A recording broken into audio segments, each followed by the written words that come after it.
Pendant une période de crise, des éléments fondateurs qui sont à la racine d'une société ressurgissent de façon éclatante. Aujourd'hui, selon moi, la communication politique est conçue par les professionnels de la politique comme une stratégie à part entière. Je suis quasiment sûr qu'il y a plus de vent dans le cerveau de nos dirigeants que dans une prairie. À mon avis, il semblerait, en tout cas sur Twitter, que la réception soit principalement critique. Quand un magicien fait sortir un lapin de son chapeau, on le remet pas en question. Édouard Philippe, il est un peu dans cette posture magique, j'ai l'impression, qui consiste à dire on a pris des décisions, on a des communications, ne nous remettez pas en cause. Tout le monde sait que le concombre c'est dégueulasse.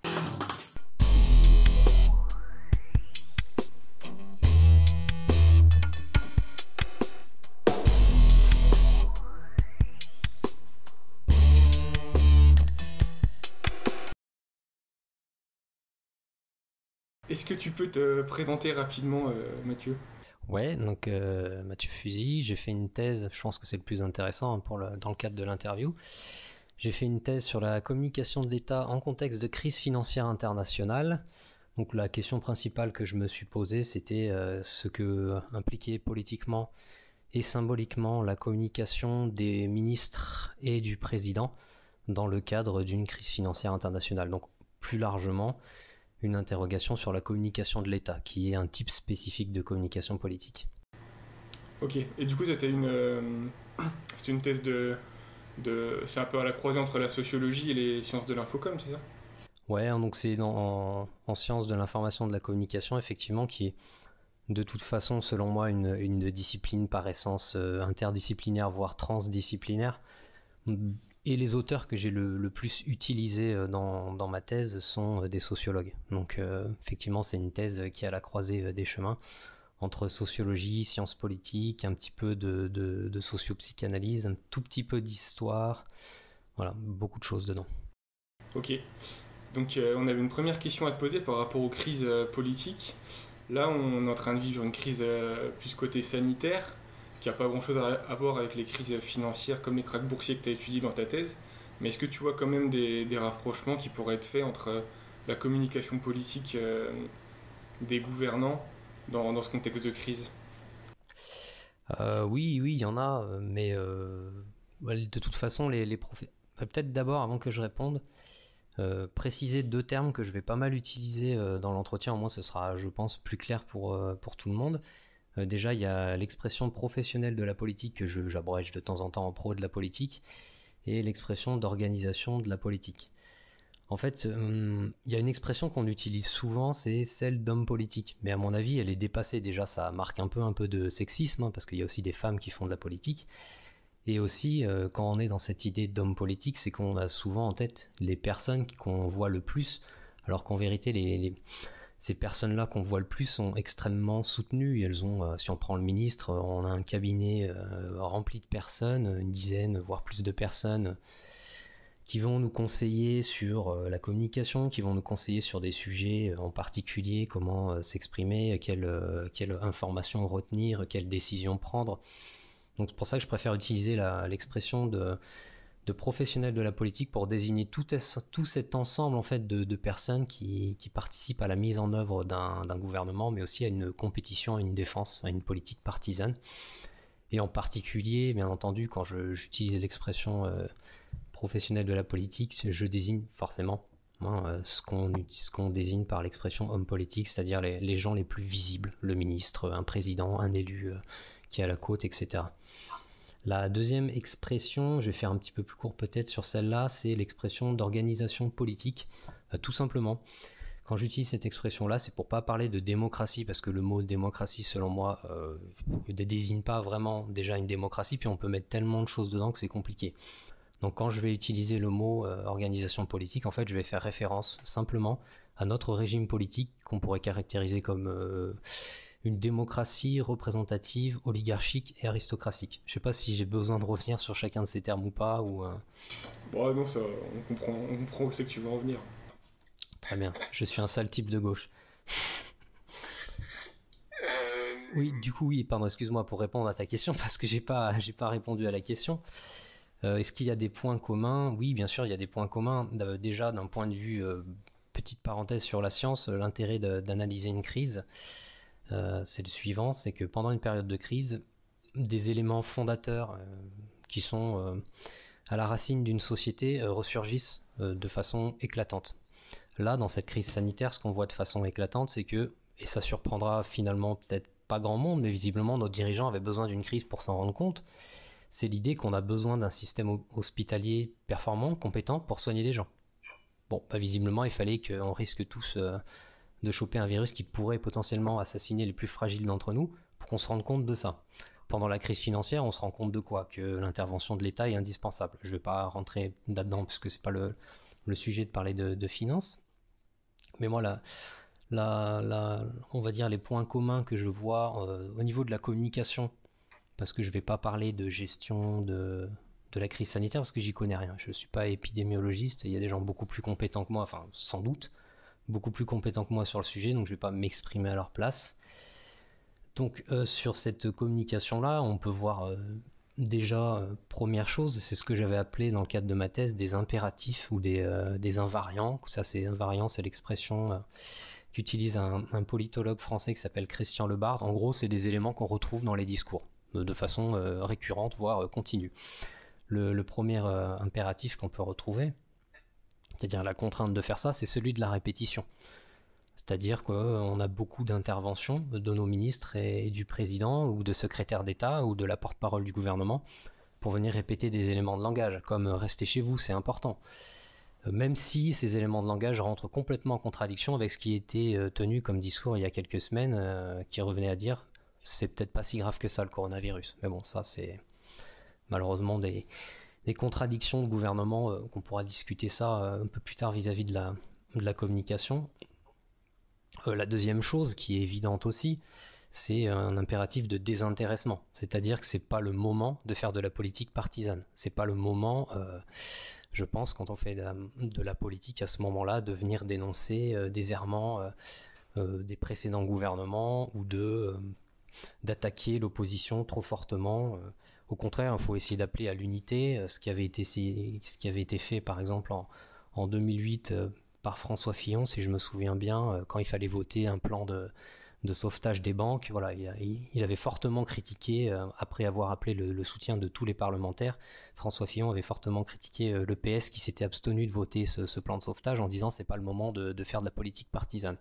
Donc ça c'est un impératif qui est présent, c'est celui de désintéressement, c'est-à-dire vraiment exprimer clairement, sans doute, que ce soit absolument limpide pour tout le monde, que les gouvernants qui sont en train de prendre des décisions à l'heure actuelle le font pour le bien commun. Donc ça, c'est un truc qu'on retrouvera bien sûr dans les discours hors crise, mais en crise, c'est encore plus important. Bah oui, quand là, peut-être c'était la semaine dernière, quand il y a eu le tollé d'Agnès Buzyn là, par rapport aux décisions qui ont été prises, il y a toute l'opposition qui a crié au scandale, mais les macronistes ont dit que c'était pas l'heure de faire de la polémique ou ce genre de truc, c'est ça? Oui, bah en fait, là, on voit ce que tu soulignes, ça amène à une remarque, ce qui est de dire, c'est que j'ai dit qu'il y avait des contraintes, des impératifs, des invariants dans les discours, c'est-à-dire que quand on est un professionnel ou une professionnelle de la politique, d'autant plus quand on est élu ou qu'on occupe des fonctions de représentation de l'État, on peut pas, notre discours ne peut pas vraiment échapper à ces contraintes-là. Mais en même temps, ça ne veut pas dire qu'on ne peut pas les utiliser, ces contraintes. Là, comme tu viens de le dire, certes, je suis obligé dans mon discours de souligner que je défends l'intérêt commun, que je défends la société, mais ça peut me permettre de dire attention les gars, là, c'est pas le moment. On n'est pas là pour faire de la politique partisane, on n'est pas là pour se tirer dessus, il faut sauver le pays, etc. Donc c'est quand même des contraintes qu'on peut utiliser facilement. Pour revenir sur l'impératif de répétition, bah, c'est un impératif qui est aussi très utile pour le pouvoir en place parce qu'il permet d'affirmer de façon répétée et de montrer qui gouverne, qui prend les décisions, et bien entendu, ce sera l'occasion de faire un peu de promotion, de dire l'État, les représentants de l'État, donc nous, on fait bien le travail, etc.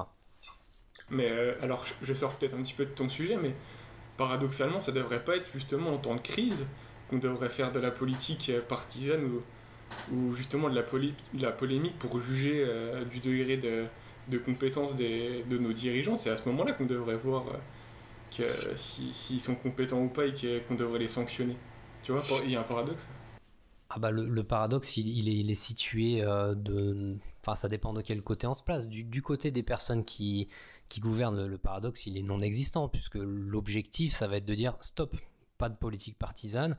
Oubliez le fait que depuis l'élection de Macron, on essaye petit à petit de diminuer les subventions dans le milieu hospitalier. C'était une erreur.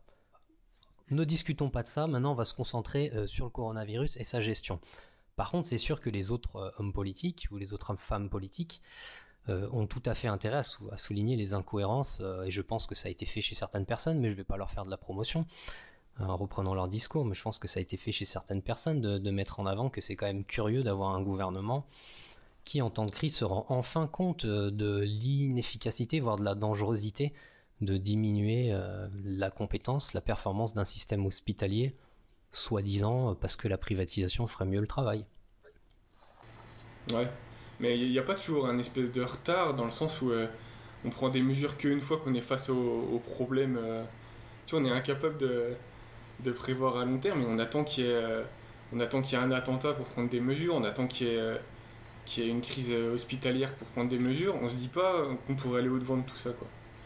Je pense que là, les professionnels de la politique ne sont que des êtres humains de notre société à l'heure actuelle, c'est-à-dire que on vit, je pense, sans être un spécialiste, une situation sur le plan écologique qui me semble assez désastreuse.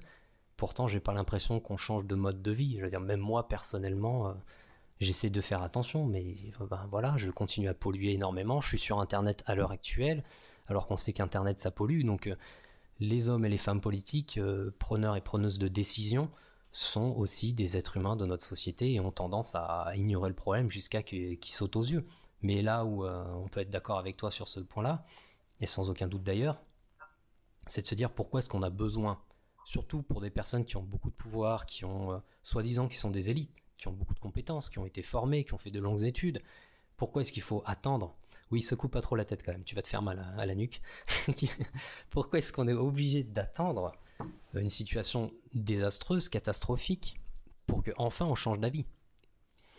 Donc là, les éléments de réponse, on peut en avoir plusieurs. Je vais peut-être en discuter qu'un seul pour pas faire trop long. Ce serait une adhésion forte, je pense, de toute la profession politique envers l'idéologie néolibérale. C'est-à-dire que quand vous croyez fortement que les marchés naturels, comme une institution naturelle qui serait donnée, alors que ça a été prouvé par des auteurs comme Poliani à la moitié du siècle précédent que c'était des conneries et que effectivement si les marchés étaient privés et fonctionnaient seuls, c'est notamment parce que l'État est intervenu pour mettre en place ce fonctionnement seul du marché. Si vous croyez forcément que le marché, que le secteur privé est plus à même que le secteur public, et surtout si on ne le surveille pas à prendre les bonnes décisions, bah vous n'avez aucune raison de vous dire bah privatiser c'est une mauvaise chose. Donc vous y allez, vous vous plantez. On a On aurait pu croire que la crise des subprimes, qui a été assez violente, qui a maintenant 12 ans, devrait peut-être même lui donner 13 ans, puisqu'elle a commencé en 2007, même s'il a fallu en France attendre octobre 2008 pour qu'elle soit au plus haut point. Mais on aurait pu croire que cette dizaine d'années aurait suffi pour se dire ben, peut-être que déréglementer un secteur, c'est pas une super idée, parce que même les acteurs privés, même du point de vue de notre idéologie, les acteurs privés n'ont pas l'air d'être en mesure de prendre les meilleures décisions. Donc peut-être qu'il faut quand même garder un contrôle collectif, public ou étatique d'un secteur, et ça on peut l'étendre à tous les secteurs. Eh ben non, on se dit bah, peut-être que c'est que la finance qui marche pas au final. Donc en fait on va quand même privatiser tout le reste, et on verra ce qui se passe. Ouais, en fait, on est difficilement, enfin, ils sont difficilement capables de prendre de tirer des leçons un peu des crises, j'ai l'impression. Là, on nous dit beaucoup, oui, après ce confinement, plus rien ne sera jamais comme avant, on va tirer des leçons. Ouais. Enfin, bon, ils vont pas non plus socialiser les moyens de production, quoi. Non, non, je les vois mal sortir un marteau et un faucille de leur établi pour changer radicalement leur conception des rapports de production, leur conception du travail, même tout simplement leur conception de comment est-ce qu'on gouverne en France. Ça, je les vois mal changer de ça. Mais en fait, ce qui me semble très important là par rapport à ce que tu viens de dire, c'est que il faut imaginer en fait une chose principale par rapport à la communication politique, c'est qu'aujourd'hui, selon moi, la communication politique est conçue par les professionnels de la politique comme une stratégie à part entière. C'est-à-dire qu'on peut gouverner avec seulement des mots. Et ça, cette idée-là, on la retrouve de l'autre côté, c'est-à-dire des gens comme toi et moi qui recevons ces discours dans la critique qui consiste à dire c'est que des mots, c'est que des paroles, à la chanson de Dalida, quoi. Arrêtez vos conneries, agissez, faites quelque chose. Alors que ces personnes qui gouvernent sont convaincues, selon moi, que la communication en tant que telle peut suffire à gouverner et que finalement il n'y ait pas forcément besoin d'avoir un rapport entre la communication et les actes qu'on peut faire derrière, les actes politiques qu'on peut faire derrière, c'est peut-être pas très important. Et là, en fait, où c'est important comme remarque par rapport à la situation qu'on vit à l'heure actuelle, c'est que un discours de crise, pour moi, c'est pas qu'un discours de crise. C'est un discours qui appartient à la crise.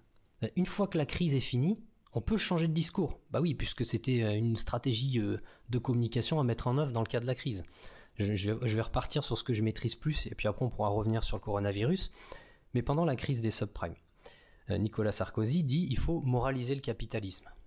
Bon, quand on connaît Nicolas Sarkozy, normalement on fait un fou rire et c'est 2 ou 3 arrêts cardiaques, parce que c'est quand même surprenant de l'entendre dire ça. Mais bon, admettons. Donc quand il dit ça, vous pouvez soit le croire, soit rigoler comme je viens de l'indiquer. Mais là où on comprend que ça prête à sourire, c'est que c'est un discours de crise. Pendant une crise où, bien entendu, il y a énormément de critiques qui fusent envers le capitalisme du laisser-faire, envers la déréglementation et la dérégulation, c'est pas le moment de dire, si c'était Nicolas Sarkozy, de dire, je vais pas l'imiter, même si je suis très tenté, mais dans sa gestuelle en tout cas, c'est pas le moment de dire oui bon bah ça va, c'est pas non plus si grave que ça, finalement c'est peut-être juste une petite erreur. Non, le mec il a senti, ses conseillers en communication ont senti qu'il y avait une colère populaire, que même chez les élites on commence à remettre en cause un petit peu le néolibéralisme le capitalisme néolibéral. Donc lui il reprend ce discours là et il est pas fou, il va pas se dresser contre tout le monde alors qu'il y a un air du temps qui est de dire bah ça va pas quoi.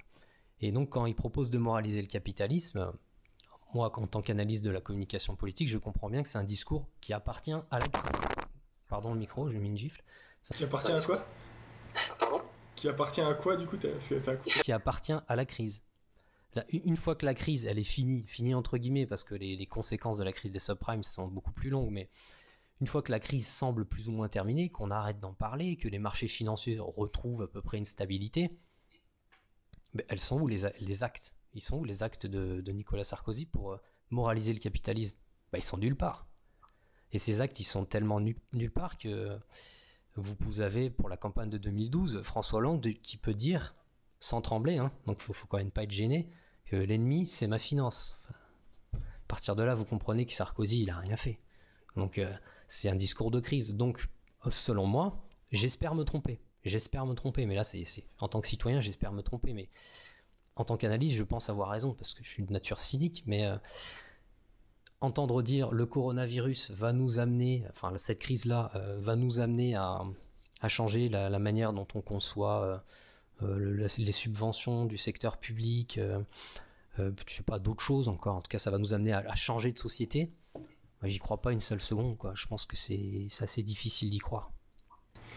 Mais alors, toi t'y crois pas parce que t'es entraîné à décrypter les discours des communicants politiques, mais en fait oui, ce que tu dis c'est que la communication politique elle se suffit à elle-même, c'est-à-dire que ils ont juste besoin de dire des choses pour nous le faire croire sans que ça soit transposable dans leurs actions. Donc en fait, est-ce qu'il n'y a pas aussi un problème de réception critique dans la communication politique de la part des citoyens? Tu vois ce que je veux dire? Ouais. Cette réception critique, elle existe et je pourrais donner un exemple plus en détail d'une mini-enquête que j'ai faite, mais déjà revenir sur les raisons qui pourraient expliquer que on croit, ou au moins on a tendance à croire un minimum, à adhérer un minimum à la possibilité, à l'existence d'une communication politique qui finalement serait déconnectée d'actes politiques derrière. Première chose, il y a peut-être un sentiment d'impuissance. Peut-être qu'on se dit on est incapable en tant que citoyen de changer les choses. Plus encore, on a des exemples récemment qui laissent penser que cette impuissance, elle est voulue, elle est maintenue, et s'il faut, on la maintiendra violemment. Je prends l'exemple des manifestations, la réforme des retraites, de violence. les violences policières pour faire en sorte que les personnes qui manifestent un petit peu trop bruyamment ou les gens qui sont au mauvais endroit au mauvais moment s'en prennent une. Et s'en prennent une des fois jusqu'à perdre une main ou un œil. Deuxième violence, c'est la violence politique du 49-3. Qui est défendue dans une absurdité la plus totale, dans une absence de neurones tellement exceptionnelle que je suis quasiment sûr qu'il y a plus de vent dans le cerveau de nos dirigeants que dans une prairie, qui consiste à dire le 49-3 c'est pour défendre la démocratie. Donc là on est dans une incohérence tellement totale que je pense qu'il faut les interner de force. Enfin là c'est une pathologie. C'est pas Édouard Philippe qui avait dit que c'était pour mettre fin au débat inutile au sein de la majorité, un truc comme ça. Ah oui, non mais ça oui, ça. Considérer que débattre c'est inutile dans la démocratie, enfin je mets des guillemets, hein, je faudrait que je mette mes mains constamment là, mais considérer que débattre c'est inutile dans une démocratie, c'est quand même une drôle de vision de la démocratie, mais voilà, donc sur la réception critique, peut-être une des raisons, il y a un sentiment d'impuissance politique chez les citoyens et les citoyennes. Une deuxième raison, et là je vais m'appuyer sur des auteurs qui sont un petit peu plus proches d'une sociologie critique, d'une philosophie critique, voire un peu de la psychanalyse, c'est qu'il existe, notamment en France, je ne parlerai pas d'autres pays parce que je m'y connais pas assez, j'ai pas envie de dire de bêtises, donc je vais rester en France. Il existe en France une adhésion, voire une affection envers l'autorité politique. Par exemple, ça c'est ce que défend un auteur comme un socio-psychanalyste, comme il se le décrivait lui-même, qui s'appelle Gérard Mendel. Donc il défend l'idée que en France, quand en fait on est face à un représentant de l'État, donc c'est un représentant de l'État assez vaste, hein, ça peut être un instituteur, ça peut être un agent de police, mais ça peut être bien entendu un élu, on a tendance à revivre une autorité qu'on a pu croiser dans nos premiers rapports avec nos parents. Donc ce qu'il appelle du coup un rapport familialiste. Donc ça c'est une des deuxièmes raisons. Je résume peut-être parce que c'est une raison un petit peu plus compliquée peut-être à percevoir. C'est vraiment l'idée que il existerait en France une adhésion de base envers l'autorité parce que ça nous rappelle l'autorité qu'on a suivie, qu'on a aimée et qu'on aime peut-être encore toujours, qui est celle de nos parents. Donc sur la réception critique, là, je t'ai évoqué rapidement une mini-enquête que j'ai faite, c'est que c'était sur Twitter, parce que je m'intéressais un petit peu, je me demandais en fait à quoi ça servait quand on est un homme ou une femme politique d'aller sur Twitter, alors que généralement on se fait quand même pas mal arroser. Hein. Je sais pas si tu lis les commentaires sur les réseaux sociaux. Bon, ils prennent quand même pas mal de... je pense que, je sais pas s'ils ont un gilet pare-balles ou pas, mais ils ont de quoi se faire tirer dessus assez souvent. Hein. Et donc j'ai tout simplement mené une petite enquête. Hein. Je reviendrai sur les limites de l'enquête parce que c'est important quand on présente une enquête comme ça de ne pas dire je suis en train de décrire la réalité, au contraire reconnaître les défauts, les limites. Donc sur les réseaux sociaux numériques, et le seul réseau social que j'utilise, moi c'est Twitter en l'occurrence. Donc voilà, suivre en fait pendant une journée, j'ai suivi les tweets du Premier ministre. C'était une étude qui a eu lieu en janvier 2018. Et j'ai repris en fait tous les tweets de réponse d'Édouard Philippe. Donc je te donnerai les résultats après. Je sais pas si je te présente les catégories. En fait, je vais présenter les catégories en même temps que je présente les résultats. Au moins, ça permettra d'être plus clair. En gros, pour revenir sur la méthode, en fait, ce que j'ai fait, c'est tout simplement relever ces tweets-là, donc qui étaient des réponses aux tweets d'Édouard Philippe, pour voir en fait cette réception critique. On peut la caractériser comment, elle ressemble à quoi, et notamment sur les réseaux sociaux numériques. Et j'ai pas pris en compte dans l'analyse, ça c'est important de le souligner, tout ce qui est retweet et aussi les cœurs. Pourquoi? C'est parce qu'un retweet, je sais pas ce que ça veut dire. Est-ce qu'on retweet un tweet du Premier ministre d'Édouard Philippe pour dire qu'on est d'accord ou pas d'accord? Si on met un cœur, ça peut signifier plus clairement qu'il y a une adhésion, mais il faut pas aussi mettre de côté tout ce qui peut être de l'ordre du second degré. Donc c'est pour ça que j'ai mis de côté tout ça et me suis plutôt basé sur le contenu, la formulation des tweets des internautes pour comprendre ce qu'ils disaient. Donc au final, quelques chiffres, parce que les chiffres, ça parle. Il faut toujours un minimum de positivisme pour se donner une crédibilité dans la science. Nombre de tweets du Premier ministre, du coup, dans la journée que j'ai analysée, il en a fait 8. Il y a eu 352 réponses. Et donc, en fait, j'ai divisé ces différentes réponses en catégories. Donc, il y avait déjà la catégorie la plus utilisée que j'ai pu relever, c'est la catégorie critique. Donc c'est ça, la catégorie critique, c'est pour définir les tweets qui remettent en cause l'action présentée dans le tweet ou l'action effectuée par le gouvernement en général. Donc ça, c'est 48% des tweets sont des tweets critiques. La deuxième catégorie, c'est une catégorie de la discussion, c'est-à-dire c'est un usager qui va répondre au Premier ministre en n'affichant pas de critique, en n'affichant pas de soutien, mais juste il a envie d'échanger. Par exemple, une demande de précision. Le Premier ministre tweet un truc et il va demander une précision. Donc là, c'est la deuxième catégorie la plus présente avec 30,5%. La troisième catégorie la plus présente avec 11%, c'est la catégorie moquerie. Donc ça, c'est les usagers qui se foutent de la gueule du Premier ministre. Hein. Je te donnerai des exemples d'insultes assez marrantes quand même. Il y a des gens qui ont de l'imagination quand il s'agit de se moquer. Ça fait que 11% la moquerie? Eh oui, c'est pas beaucoup, mais bon. Après, l'enquête est bien imparfaite, mais je reviendrai sur les limites après. Je vais finir juste sur les catégories. Il y a la catégorie inclassable. Bon, bah ça, c'est une catégorie d'ordre méthodologique. Enfin, ouais, méthodologique, c'est-à-dire c'est les trucs que je suis pas arrivé à classer parce que ça me paraissait trop compliqué. Donc ça, elle est quand même à 7,5%. Donc ça, c'est quand même une limite de l'enquête. Ça veut dire que mes catégories sont peut-être pas géniales, puisqu'on est à 7,5% d'inclassable, c'est assez élevé quand même. Et enfin, la catégorie,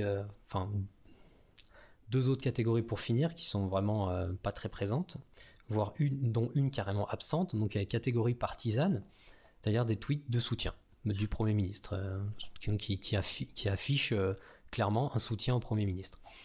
Et une catégorie défensive, c'est-à-dire j'étais parti du principe que peut-être qu'il y a des personnes qui viennent défendre le Premier ministre quand celui-ci se fait attaquer. Bah ça, j'en ai eu zéro. Donc voilà. Donc au niveau des limites, déjà c'est une petite enquête, ça je pense que tout le monde l'aura compris. La catégorie inclassable, je l'ai indiqué, montre que mon découpage, ma catégorisation n'est pas idéale, donc il faudrait retravailler tout ça. Et aussi, ça serait plus un conseil que je pourrais donner aux personnes qui font de l'analyse de tweets, faire très attention au second degré, parce que j'ai dû faire un deuxième travail qui consistait à consulter les profils des tweeters. Bon, j'ai gardé aucune info, hein, qu'on m'accuse pas de faire du fichage politique, mais en gros, il y a des personnes qui tweetent un soutien envers le Premier ministre. Je classe ça en catégorie partisane, mais je vais quand même vérifier le profil. Et en regardant le profil, je trouve des infos qui sont en contradiction avec le contenu. Ça va être une personne qui va dire « Ah bah bravo, monsieur le Premier ministre », et quand on va regarder dans son profil, c'est une personne qui est du Parti communiste, par exemple. Donc on peut se dire c'est quand même bizarre qu'un communiste, d'autant plus que les tweets à l'époque portaient sur un grand projet inutile, c'était l'aéroport de Nantes, il me semble. Donc bon, voir un communiste soutenir un grand projet inutile, ce serait un peu surprenant, je trouve. Donc voilà, donc c'est pour ça, bien se méfier dans ce genre d'analyse vis-à-vis du second degré. Donc au niveau de la réception critique et ce qu'on peut retenir, avec des guillemets, avec de la prudence, du conditionnel, hein, parce que je le répète pour la énième fois, c'est une petite enquête. À mon avis, il semblerait, en tout cas sur Twitter, que la réception soit principalement critique de la communication du Premier ministre. Et c'est une critique qui est négative en plus. Je vais te donner un exemple. C'est une personne qui va dire assez de blabla et agissez.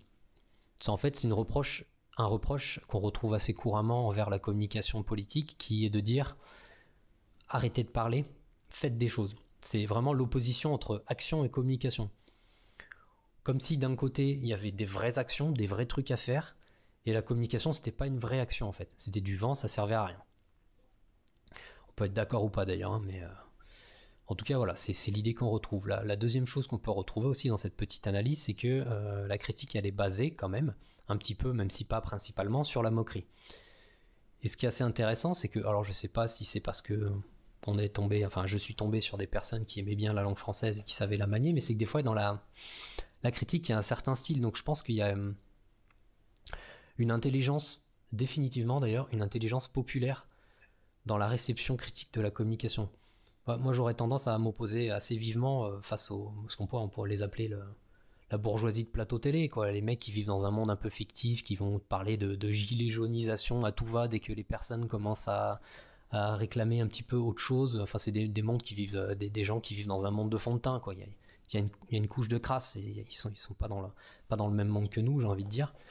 Et donc, pour te donner un exemple par rapport à ce certain style, donc cette intelligence populaire, cette capacité à manier la langue, c'est que Édouard Philippe, en fait, il utilise une métaphore lors d'un de ses passages dans une émission de France 2 pour désigner le travail du gouvernement.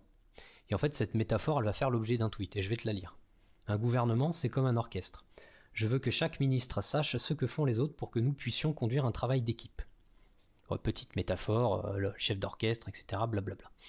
Et donc là, c'est quand même une perche, comme ça. Hein, c'est une grosse perche qui est tendue, et forcément, le français, c'est taquin dans l'esprit. Donc c'est saisi. Donc cette métaphore, en fait, du chef d'orchestre, de l'orchestre, elle est reprise. Elle est reprise, et puis elle est reprise pour se moquer. Donc je vais te donner un exemple. C'est une personne qui va dire un orchestre de pipoteurs, ou une autre personne qui va dire faudrait changer de partition.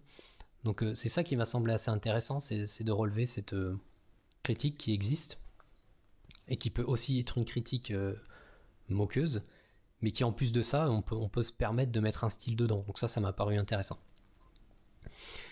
Et une des autres choses aussi qu'on peut relever dans toutes ces formes de critique, c'est que la critique, c'est pas juste, quand on fait une critique comme ça, c'est pas juste se plaindre, c'est pas juste geindre.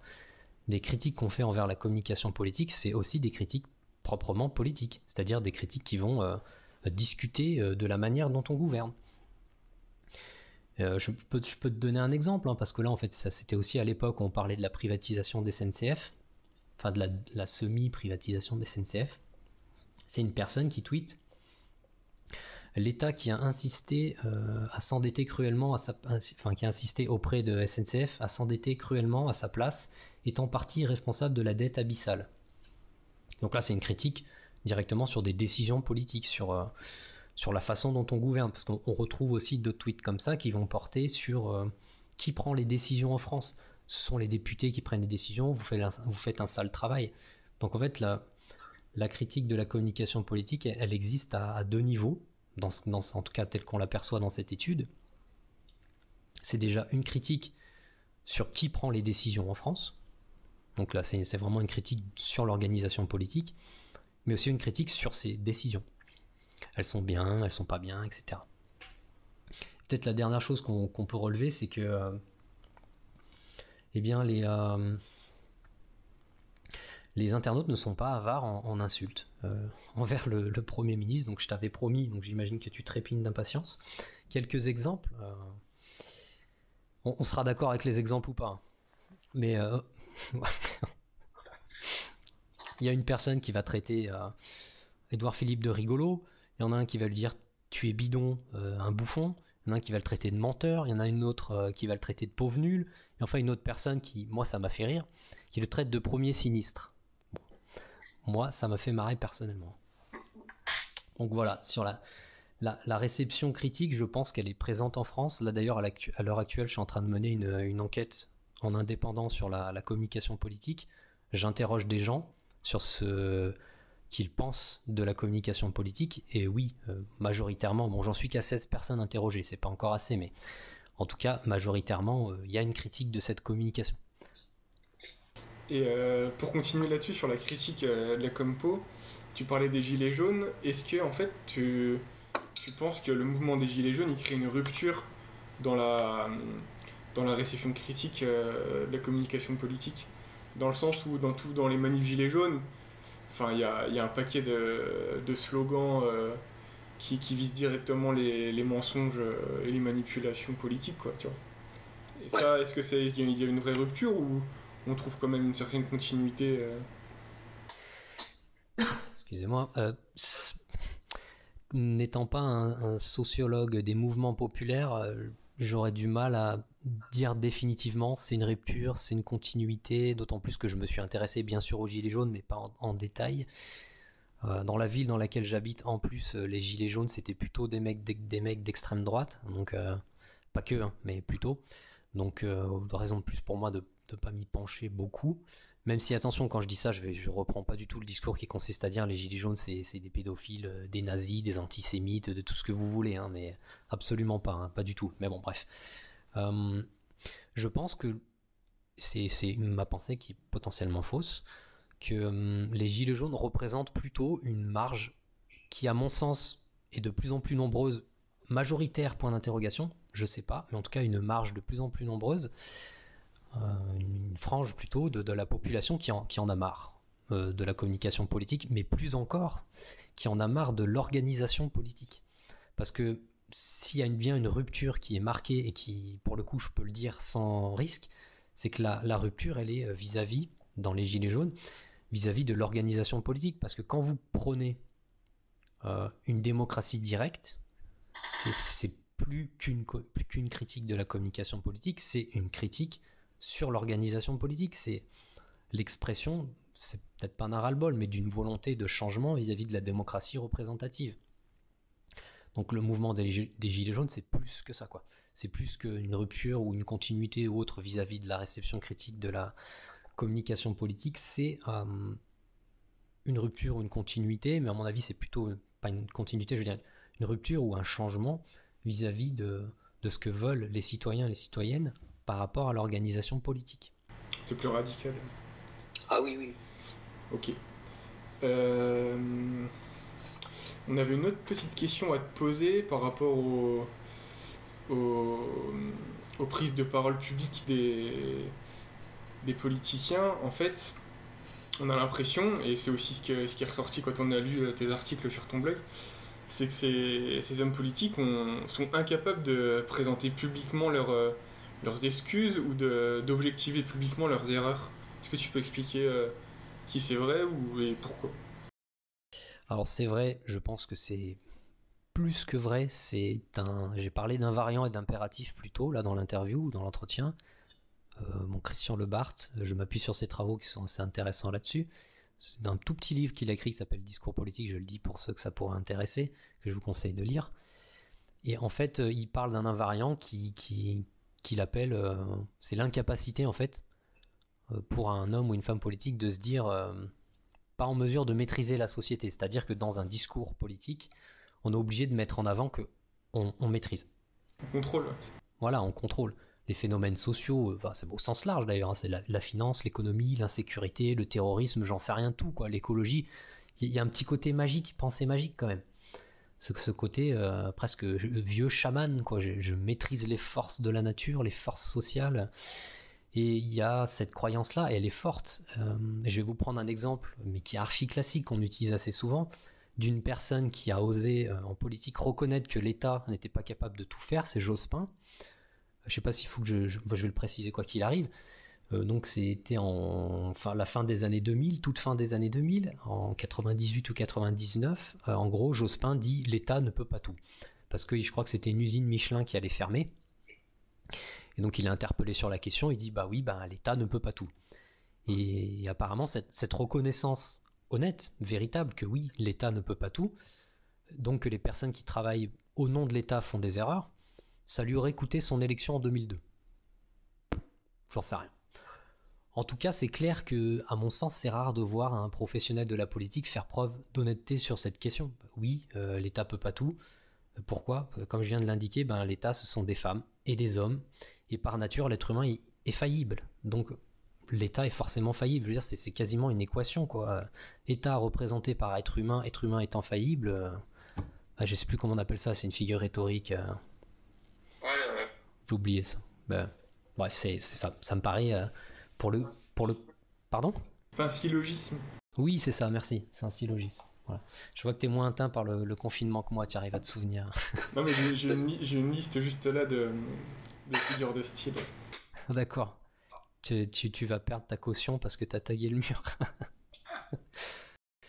Mais du coup, c'est cette idée-là que, effectivement, ils ne peuvent pas reconnaître leurs erreurs. Moi, ça me fait penser à deux choses là, immédiatement. C'est peut-être que c'est un peu de notre faute en tant que citoyen. Peut-être qu'on en entend trop de la part des professionnels et de l'État. Est-ce que d'ailleurs on se condamne pas nous-mêmes à une espèce d'impuissance politique en cherchant sans cesse à ce que ce soit l'État et ses représentants qui soient capables de régler, de gérer la situation? Est-ce qu'on n'est pas vraiment dans cette logique de se laisser juste ce petit rôle de récepteur en disant nous on fait pas de politique, on vous laisse le truc, donc c'est à vous de le faire. On s'infantilise en fait. Ouais, c'est infantilisant, ouais. Et la deuxième chose, c'est là du coup c'est une critique de l'État, c'est si l'État est faillible au final. Pourquoi est-ce qu'on lui accorde tant de pouvoir? Pourquoi est-ce qu'on accorde tant de pouvoir à des personnes qui peuvent reconnaître comme ça qu'elles peuvent pas tout faire? Alors oui, souvent quand je dis ça, parce que ça m'arrive d'en parler rarement ça m'arrive d'en parler, c'est on me dit oui mais il y a toujours la sanction des élections. Enfin, je veux dire, c'est quand même une excuse de débile, ça. S'il faut attendre qu'il y ait une élection pour, on va dire, une personne qui gouverne, tu n'es pas très doué, tu fais des erreurs, voire tu nous mets en danger, comme on prend la gestion du coronavirus, sur certains trucs, comme la pénurie de masques, il faudrait qu'on puisse virer ces personnes-là, parce que là, elles ont fait preuve d'une incompétence telle qu'on ne peut pas garder des personnes comme ça au pouvoir. Oui, mais on n'a pas les moyens de les sanctionner.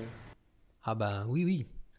Euh, on pourra revenir sur la sanction, mais effectivement, là, pour moi, la sanction des personnes qui gouvernent, c'est indispensable si on veut vraiment vivre en démocratie. Non, on peut d'ailleurs, cette sanction, on pourrait même la porter sur les discours en eux-mêmes, c'est-à-dire si vous mentez, si vous vous trompez, si vous dites une grosse bêtise et que ça coûte cher derrière, et notamment en vie humaine, Agnès Buzyn qui dit vous inquiétez pas, c'est pas grand chose, et puis qu'après qui va nous dire un espèce de mea culpa foireux, oui ben en fait j'avais tout vu, j'avais tout anticipé, j'avais lu dans ma boule de cristal ou dans le mar de café.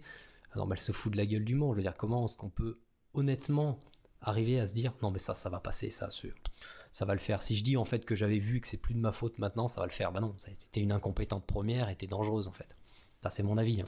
Et donc toi, ce que j'ai aussi vu sur ton blog, c'est que tu appelles à multiplier la violence symbolique envers ce genre de, de comportement communicationnel, quoi. Ouais, je pense que c'est un des outils qu'on a qui est important pour fédérer en fait, parce que tout va bien. Je- ouais, c'est chez moi, donc effectivement, il faut que je refasse le geste barrière.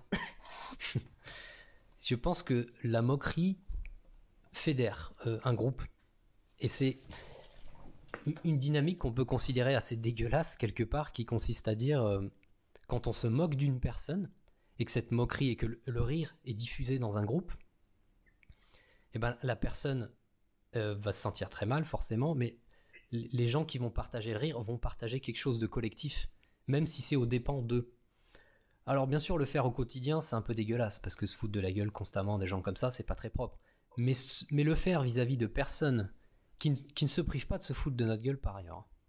Hein, on prend les insultes de Sandan, d'écervelé ou je sais pas quoi, d'illettrés de Macron et de Hollande. Donc, je veux dire, c'est pas des gens qui manquent d'imagination quand il s'agit de nous prendre pour des débiles et nous manquer de respect.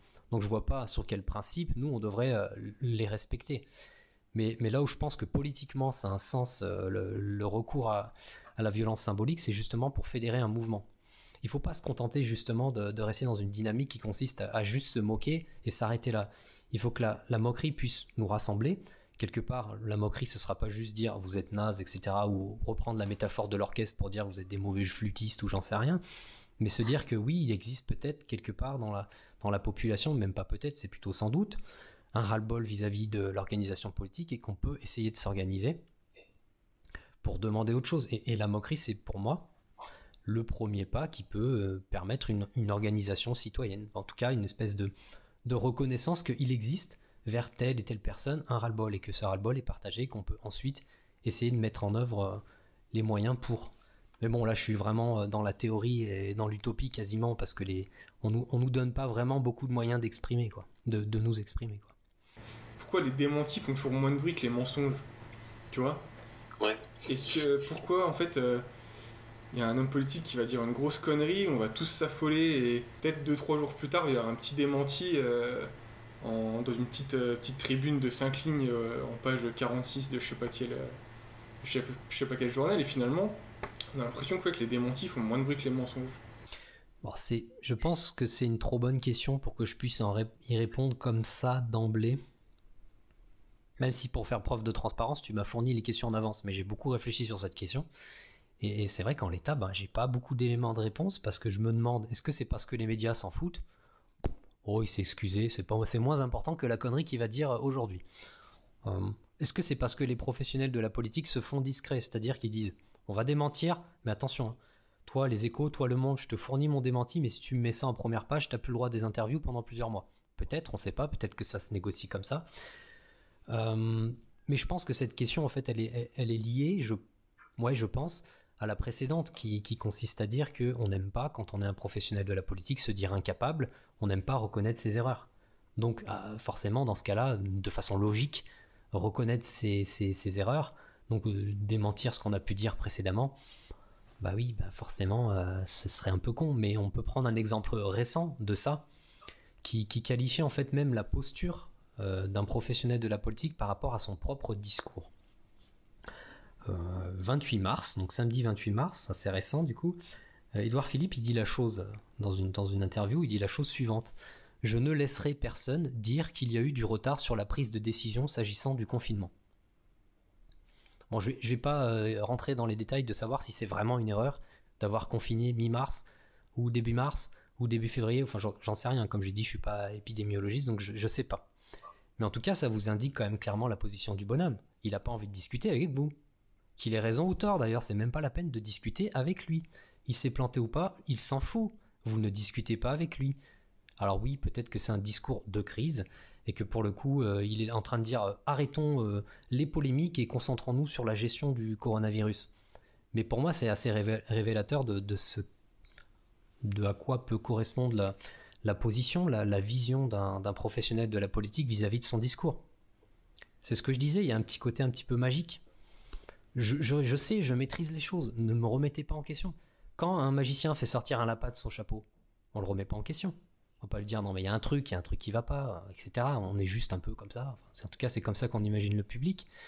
Et là, pour le coup, Édouard Philippe, il est un peu dans cette posture magique, j'ai l'impression, qui consiste à dire on a pris des décisions, on a des communications, ne nous remettez pas en cause.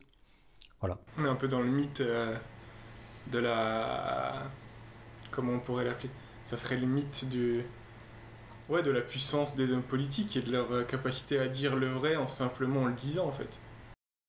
Oui, bah, ça c'est la toute puissance de la pensée, hein, telle que les psychanalystes et Freud en particulier ont pu la décrire, c'est-à-dire ce qui existe chez les enfants, c'est l'idée que parce que je le pense, ça existe. Mais là, je sais pas si Édouard Philippe est un gamin dans sa tête ou si c'est juste un mec qui prend bien le costume de représentant de l'État et qui a pas envie d'être remis en cause. À mon avis, c'est plutôt la deuxième. Enfin, je prie fortement, parce que s'il a vraiment la mentalité d'un enfant de 5 ans, ça serait un peu dangereux quand même.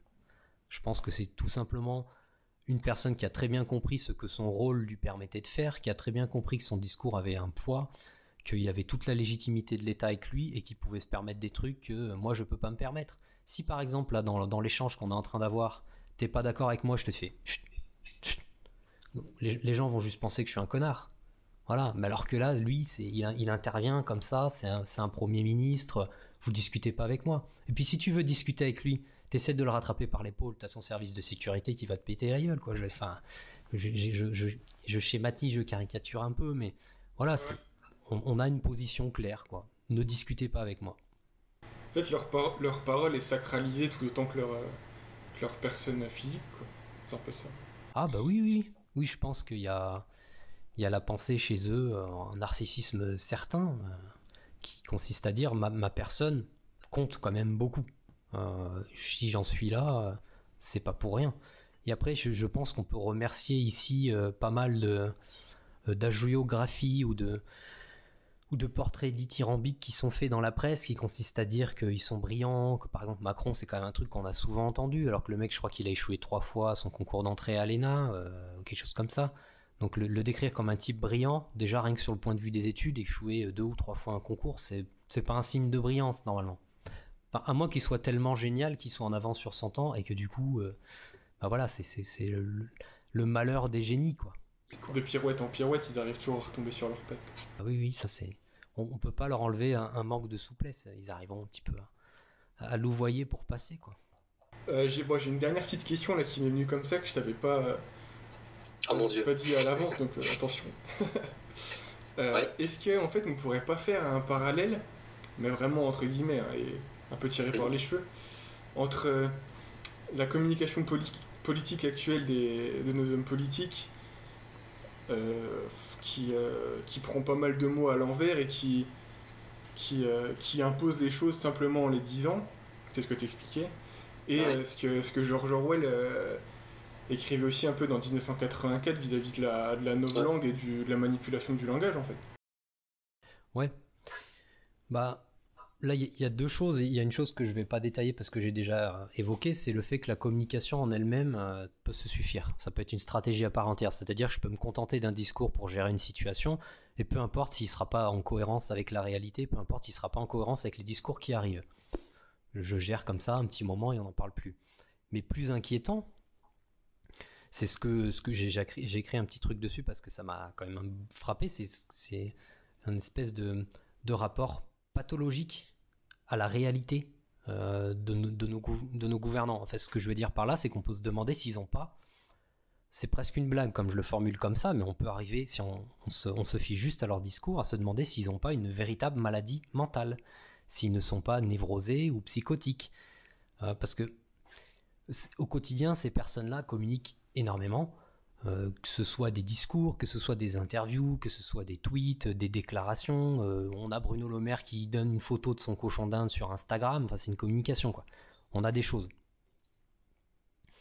Et en fait, je vais peut-être devoir revenir pour vraiment préciser ça. C'est que ce qu'on peut comprendre, c'est que la communication politique, elle est forte parce qu'elle contribue à définir le monde. Je m'explique par rapport au contexte qu'on vit. C'est qu'avant que le président dise on est en crise, on l'était pas vraiment. Alors oui, il y avait des spécialistes qui étaient là pour dire. Il a dit on est en guerre même. Voilà, c'est même pire que ça. C'est-à-dire que là, on est dans les tranchées face au virus. Donc effectivement, donc avant que le président intervienne et dise que nous sommes en guerre, tu fais bien de le souligner, eh ben, on pouvait se demander en fait. Et ça prouve un truc. Quand je disais par rapport à la raison qui fait qu'on remet pas trop en cause les discours, c'est qu'en nous, même moi, qui suis très acharné à la critique de l'État, qui passe du temps à découdre ces discours pour essayer de les comprendre et de les remettre en question, même moi, je savais pas, en fait, est-ce que le coronavirus, c'est si grave que ça? Et jusqu'à que ce soit l'État, par l'intermédiaire de son président, qui intervienne. Donc ça nous montre quand même la force de cet État-là. Et en fait, ce qu'il faut se dire, c'est que en France, j'imagine dans les autres pays, mais comme je dis, je vais rester en France, un représentant de l'État est capable, par sa communication, de construire la réalité.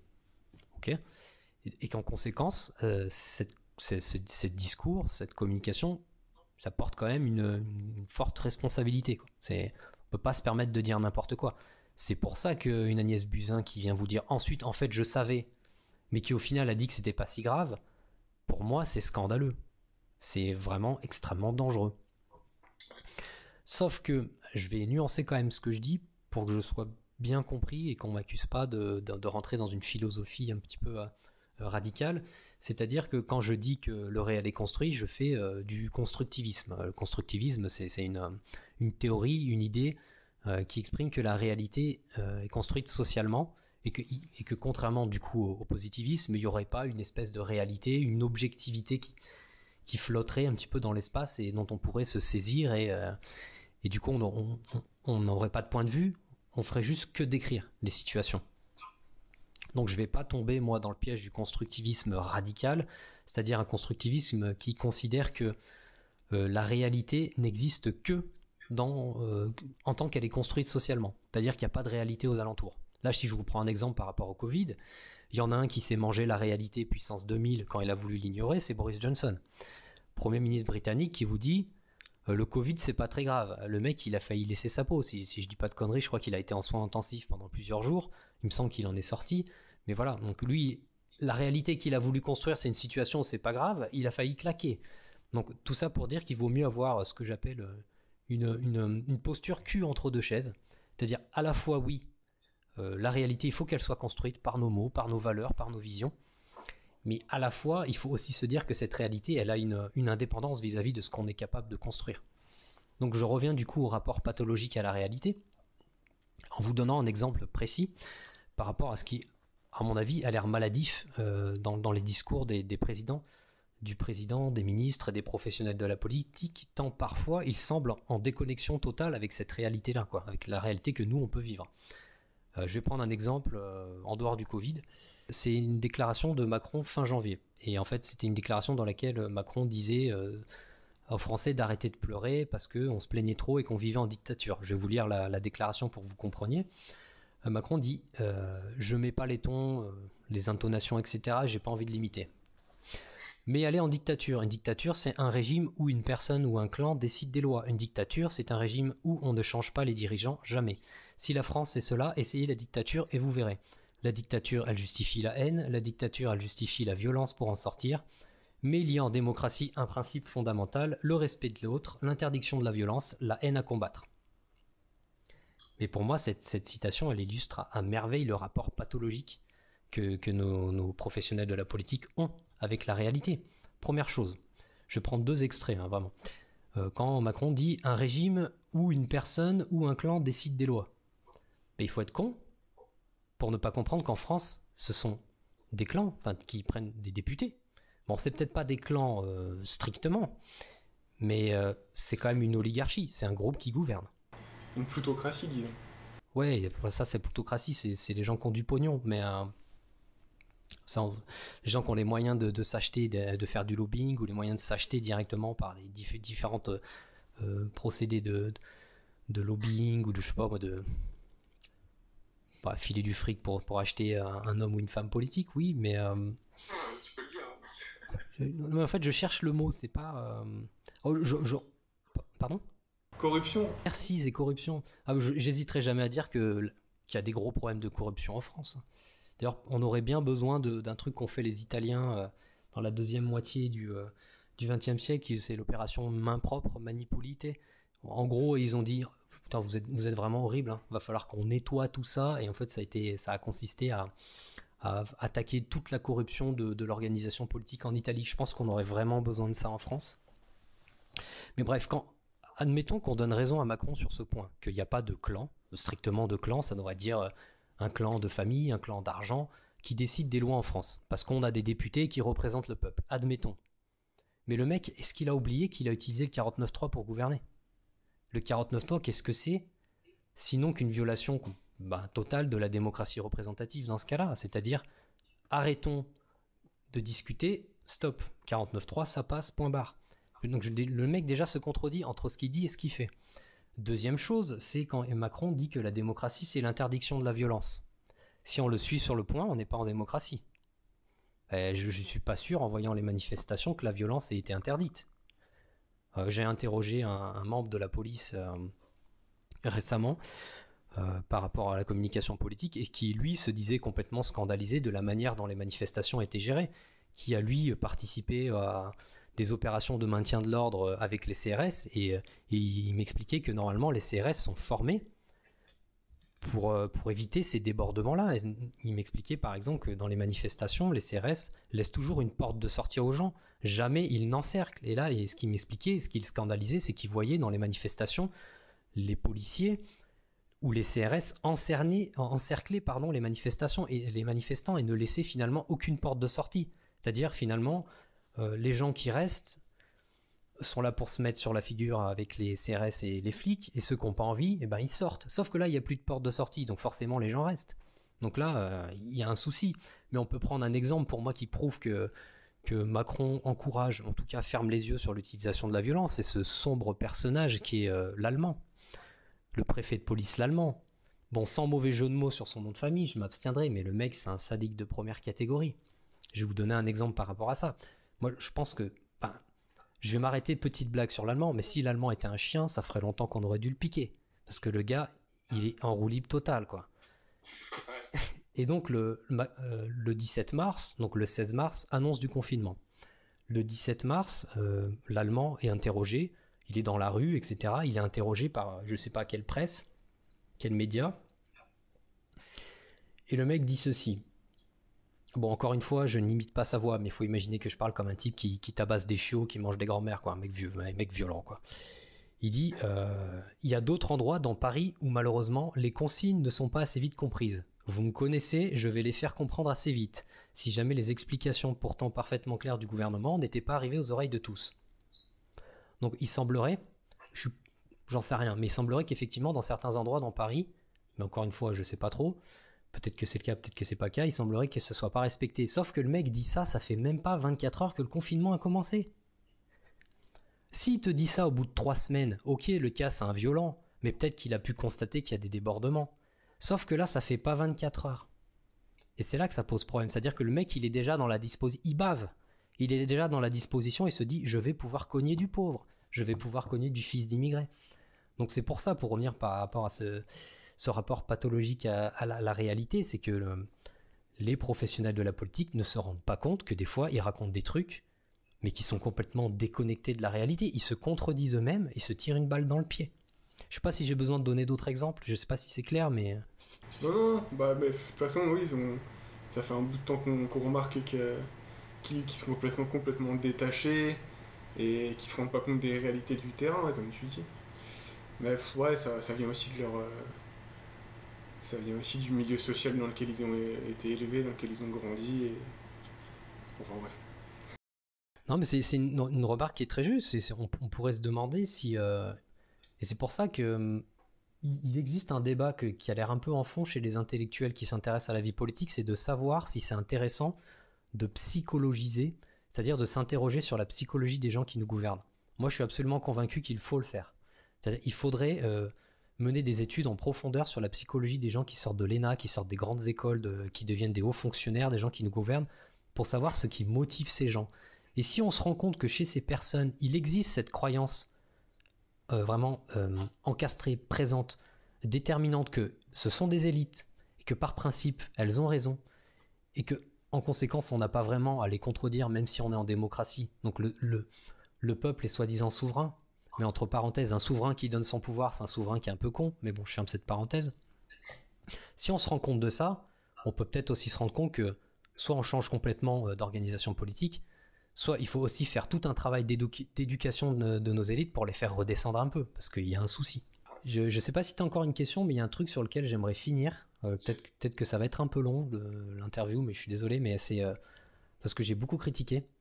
Et quand on fait de la critique comme ça, généralement, la critique de la critique qui arrive, qui est une critique d'idiot utile, mais qui a parfois quand même son utilité, malgré tout, qui consiste à dire, oui, mais toi, si tu critiques tant que ça, t'as peut-être des solutions. Eh ben, tiens, tu fais bien d'en parler, j'ai des solutions. Je fais moi-même la discussion, ça c'est le confinement. Bah, je peux te la poser, si tu veux, je te la pose, et au montage, ça fera genre que c'était moi qui te l'ai posée. Ouais. Mais dis-moi, Mathieu, tu critiques, mais tu proposes rien en fait.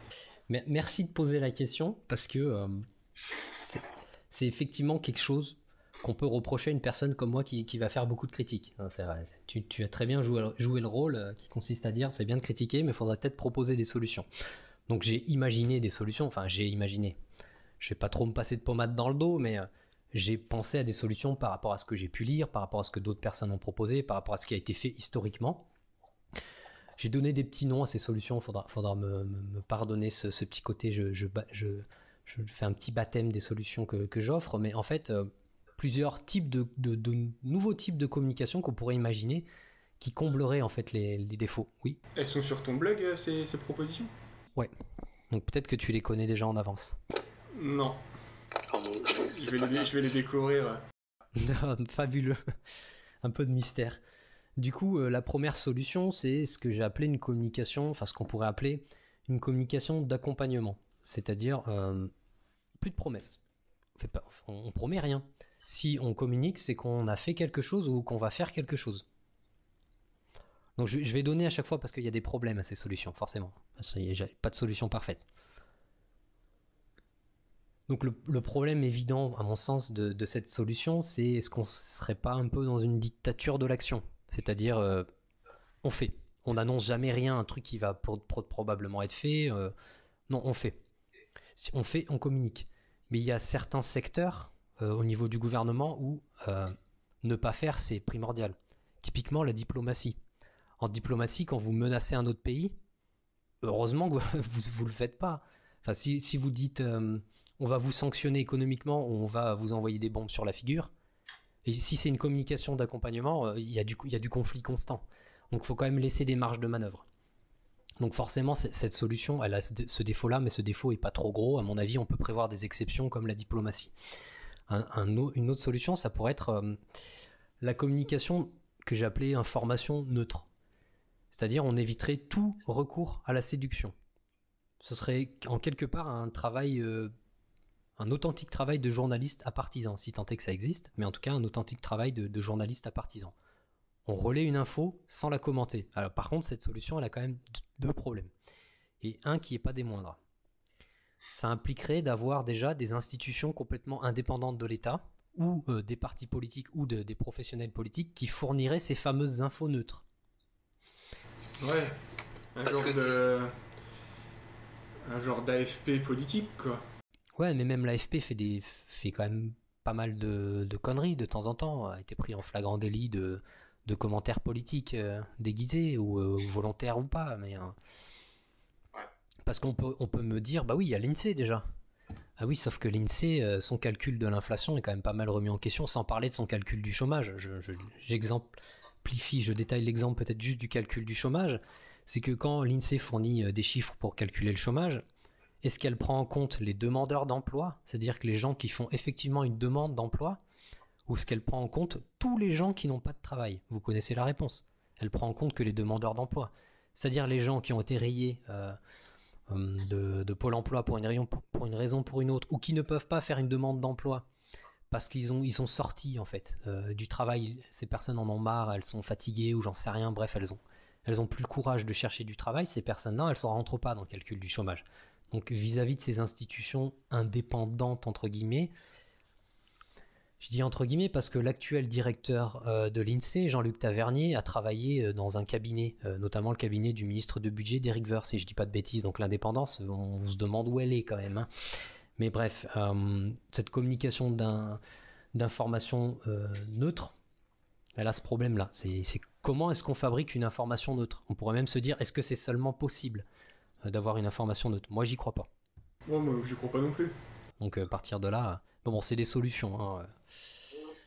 Étymologiquement, informer, ça veut dire donner une forme. Voilà, oui. Donc, effectivement, à partir de là, on construit quelque chose. On en revient à ce que je disais tout à l'heure par rapport au constructivisme. Quoi qu'il arrive, la réalité, on doit la construire. Même si toute cette réalité ne se résume pas à la construction. Mais après, ça peut être un idéal auquel on tend.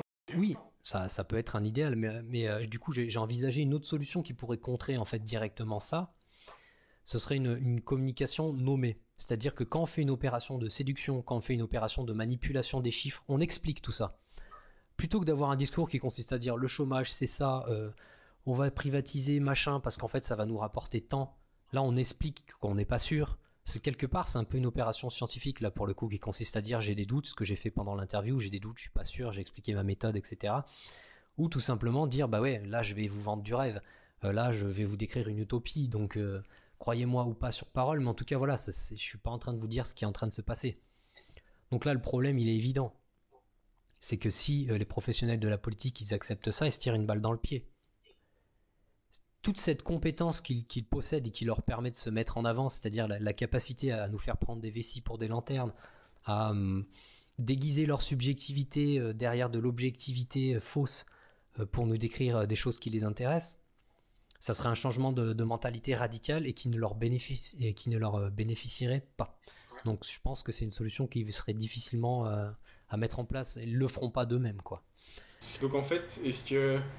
Faut reprendre aussi tout à l'heure ce qu'on disait sur les gilets jaunes, mais pour changer réellement de communication politique, il faut forcément passer par une remise en question de l'organisation politique, quoi.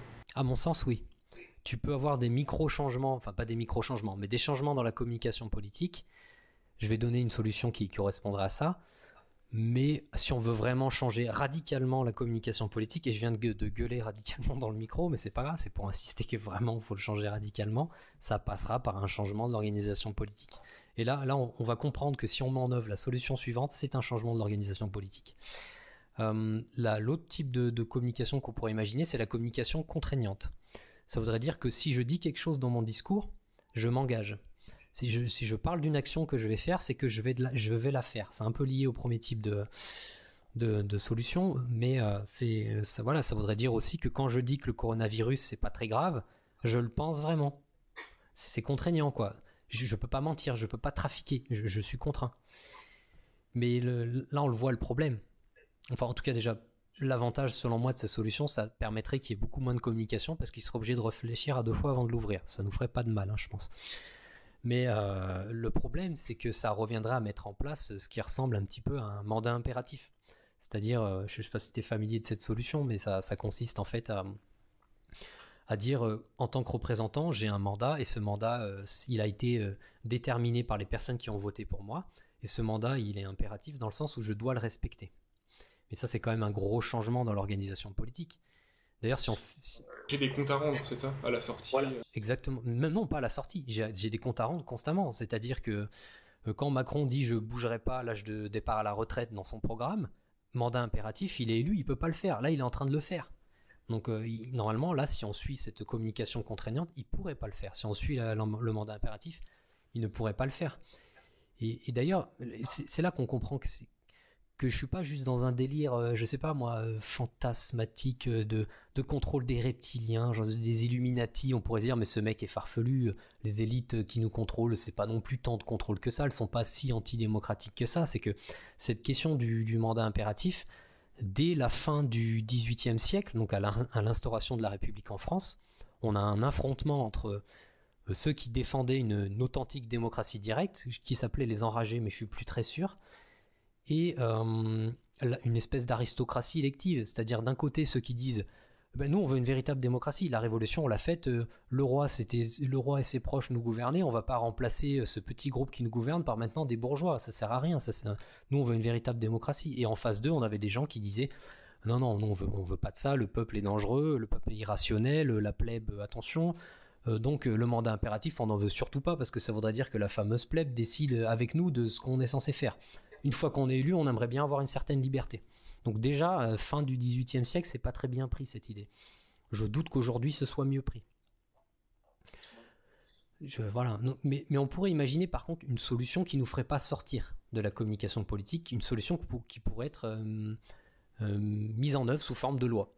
Et c'est ce qu'on pourrait appeler la justiciabilité du discours politique. C'est un gros mot, mais très simple à comprendre. C'est-à-dire que quand je suis un professionnel de la politique, si j'ai dit une connerie, si j'ai menti, si j'ai triché, eh ben, je peux être sanctionné. Alors la sanction donnée pénalement, la sanction ne sera pas forcément une sanction peine de prison ou argent, mais ça peut être tout simplement une interdiction à vie, parce que bon, les soi-disant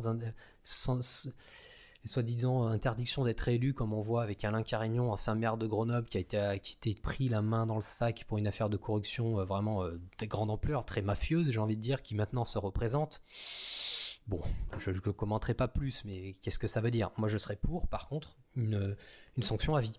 Donc, si j'ai triché Agnès Buzyn, c'est à vie. Tu vas faire autre chose maintenant. Voilà, par exemple. Je suis très extrême là-dessus, mais je pense que il faut pas se contenter de demi-mesures quand on veut changer quelque chose, surtout quand ça fait plusieurs siècles et qu'on est vraiment dans l'idée que on a une aristocratie, on a une élite, comme on appelle ça aujourd'hui, qui nous gouverne et qui fait les bons choix. Donc, mais ils écriront jamais d'eux-mêmes ces lois-là. Non, je pense pas. Ça par contre, peut-être qu'il peut y avoir un discours citoyen qui porte ça, mais il faut vraiment que ce soit répandu. C'est sûr que si... C'est ce qui est un peu en train de se passer avec la floraison des ateliers constituants. Bah voilà, par exemple. Mais ça encore, il faudrait que ça ait plus de pouvoir. Mais effectivement, il faut que des initiatives locales se multiplient. Peut-être que si on met de plus en plus la pression aux élus locaux, pour que dans leur discours, ils soient honnêtes, ils soient francs, et que s'ils annoncent un truc, ils le font, peut-être que ça va devenir une norme. Mais même par contre, là, je parle d'une solution qui se jaugerait en cinquantaine d'années, je pense. Ben voilà, faut laisser le temps à la société de changer. De toute façon, c'est soit ça, soit on coupe des têtes, pour être honnête. Donc, faut faire un choix dans les solutions, quoi. Bon, peut-être qu'on va s'arrêter là. On avait une toute petite dernière question, Ouais. un peu à la Thinkerview. Tu regardes Thinkerview, tu connais? Ouais, je connais Thinkerview. Je pense que vous leur devez de l'argent pour la reprise de... Thinkerview. Pure coïncidence. Non, est-ce que tu aurais des conseils de livres ou de documentaires pour les gens qui voudraient un petit peu creuser sur ces sujets, sur la communication politique ou autre? Je me permets un mini commentaire très rapide. Je pense que c'est une question qui est très intelligente, puisque me regarder seulement sur YouTube ou d'autres personnes qui ont une pensée critique envers la société, ça suffit pas. Il faut prendre l'habitude de se faire un avis soi-même, et ça va passer effectivement par des lectures ou du visionnage de documentaires. Donc sur le sujet en lui-même de la communication politique, j'ai pris deux trucs qui me semblent bien. Déjà, il y a, à mon avis, je distribue des bons points, mais le meilleur auteur de sciences de la communication, qui est malheureusement décédé, qui s'appelle Yves Delahaye, qui a écrit un bouquin qui s'appelle Dissonance critique de la communication. Il ne faut pas tout lire dans le livre parce qu'il aborde plusieurs sujets, mais il y a un chapitre en particulier qu'on peut lire. Et quand vous lisez ce chapitre, vous comprenez bien que la communication politique a des objectifs de domination clairs. Et par exemple, rapidement, Yves Delahaye, dedans, il parle de la communication publique. Donc toutes les campagnes qui sont mises en œuvre, par exemple, contre le tabagisme, pour le port du préservatif, etc. Pour lui, c'est une tentative de l'État de trouver des styles de domination efficaces. Voilà. Donc là, quand vous avez quand même un vocabulaire qui est marqué, qui parle de domination, il n'a pas peur de ce mot. D'autres chercheurs de la discipline ont un petit peu peur de l'utiliser. Lui, non. Donc là, je trouve que c'est, à mon avis, une chose intelligente. Après, il y a un article de Bourdieu sur la représentation politique. Donc forcément, c'est Bourdieu. Donc c'est théorique, c'est dense, c'est technique. Mais j'ai trouvé, en tout cas, que sur le plan intellectuel, c'est vraiment riche. En fait, quand vous lisez l'article, vous comprenez mieux les logiques sociales, les questions de crédit, de croyance, de capital politique qui existent dans le champ politique. Vous pouvez comprendre aussi ce que j'ai pu évoquer en fil dans cette interview, c'est le monopole des professionnels de la politique à formuler une opinion.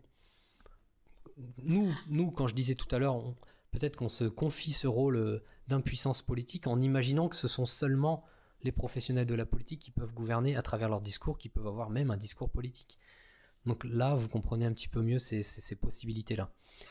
Et de manière plus générale, mais qui vont être liées quand même au sujet de la politique, il y a deux choses qui me semblent importantes. La première chose, c'est un ouvrage d'un primatologue et d'un éthologue qui s'appelle Franz de Waal, qui s'appelle Chimpanzee Politics, et ça a été traduit en français, mais j'ai pas le nom en français, mais la politique du chimpanzé, je pense que je suis pas bilingue, mais à mon avis, je dois pas être très loin.